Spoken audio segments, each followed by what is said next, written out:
Everybody sing Alleluia, for the Lord has risen, it is true.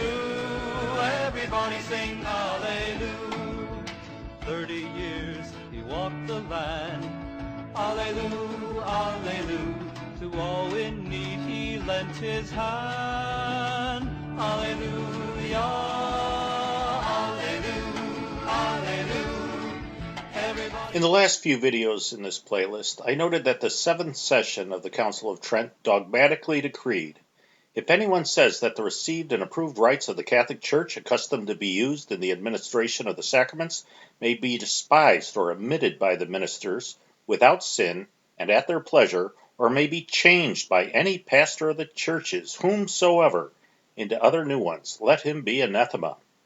And I said that any pastor of the churches, whomsoever, includes the Pope.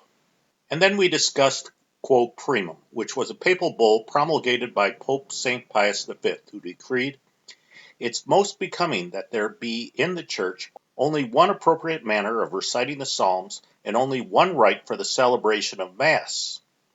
Only one rite for the celebration of Mass, yet today we have two, the Tridentine Mass and the Novus Ordo.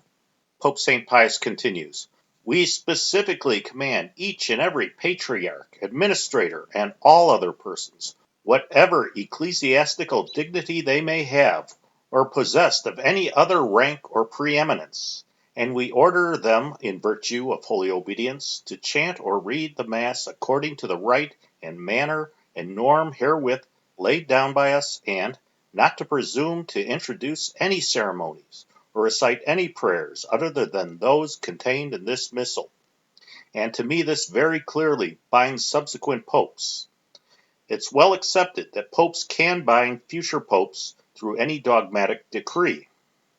And the dogmas of the Church are immutable. The sacred deposit of faith is doctrine which binds and cannot be changed by even the Pope himself. Unfortunately, it seems that I was not successful in persuading everyone who watched the videos. And I do appreciate comments on videos even when they don't agree with me. But in a friendly discussion, I received the comment that the Council of Trent did not limit the power of the Pope to change the Mass, but it was issued instead against those who would rebel against the Church's missal, and that, quote, Primum does not apply to any future popes. So I'm going to do a follow-up video here in hopes that I can provide some additional information and evidence. The Second Council of Nicaea decreed, let everything that conflicts with ecclesiastical tradition and teaching, and that has been innovated and done contrary to the examples outlined by the saints, and hereafter at any time be done in such a fashion, be anathema. So did the Novus Ordo conflict with ecclesiastical tradition and teaching? Was it an innovation? Well, according to Cardinal Ratzinger, the new Mass was an innovation. In fact, he termed it a fabrication, a banal on-the-spot product. Pope Innocent III wrote, if the priests of the Lord wish to preserve in their entirety the ecclesiastical institutions as they were handed down by the blessed apostles, let there be no diversity, no variety in orders or consecrations. Who cannot know, who would not notice that what was handed down to the Roman Church by Peter, the Prince of the Apostles, is preserved, even until now, and ought to be observed by all, and that nothing ought to be changed or introduced without this authority. Juan Cardinal de Torquemada wrote Summa de Ecclesia on behalf of Pope Eugene IV. Pope Eugene then gave Cardinal Torquemada the title of Defender of the Faith at the Council of Florence. Cardinal Torquemada wrote, despite the fact that he is head of the Church, the Pope can separate himself from Christ either by disobeying the law of Christ or by commanding something that is against the divine and natural law. By doing so, the Pope separates himself from the body of the Church because this body is linked to Christ by obedience. In this way, the Pope would, without doubt, fall into schism. Cardinal Torquemada continues, he would do that if he did not observe that which the universal Church observes in basing herself on the tradition of the apostles, or if he did not observe that which has been ordained for the whole world by the universal councils or by the authority of the apostolic see. Especially is this true with regard to the divine liturgy, as for example, if he did not wish personally to follow the universal customs and rites of the Church. He continues, by thus separating himself apart and with obstinacy from the observance of the universal customs and rites of the Church, the Pope could fall into schism, just as the Pope can fall into heresy So also he can disobey and transgress with obstinacy that which has been established for the common order of the Church. Thus it is that Pope Innocent III states that it is necessary to obey a pope in all things as long as he does not himself go against the universal customs of the Church, but should he go against the universal customs of the Church, he ought not to be obeyed. One of my favorite saints, Pope St. Pius X, wrote, "It is well known that the Church has no right whatsoever to innovate anything touching on the substance of the sacraments." So, Pope St. Pius X, repeating what the Church has always said before him, said that it is well known that the Church has no right to innovate anything new in regard to the sacraments. I submit to you that it was well known and accepted by the Church that the sacraments could not be changed, and therefore it was incorporated into canon law. Canon means something fixed, such as the canon of the Mass and the canon of the Scripture. And so why can't canon law be changed?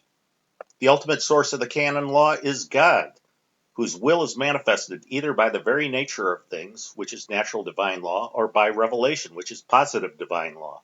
The Church accepts and considers both as sovereign binding laws which it can interpret but not modify.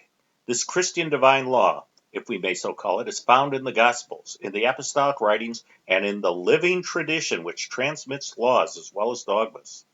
On this positive divine law depend the essential principles of the Church's constitution, the primacy, the episcopacy, and the essential elements of divine worship and the sacraments.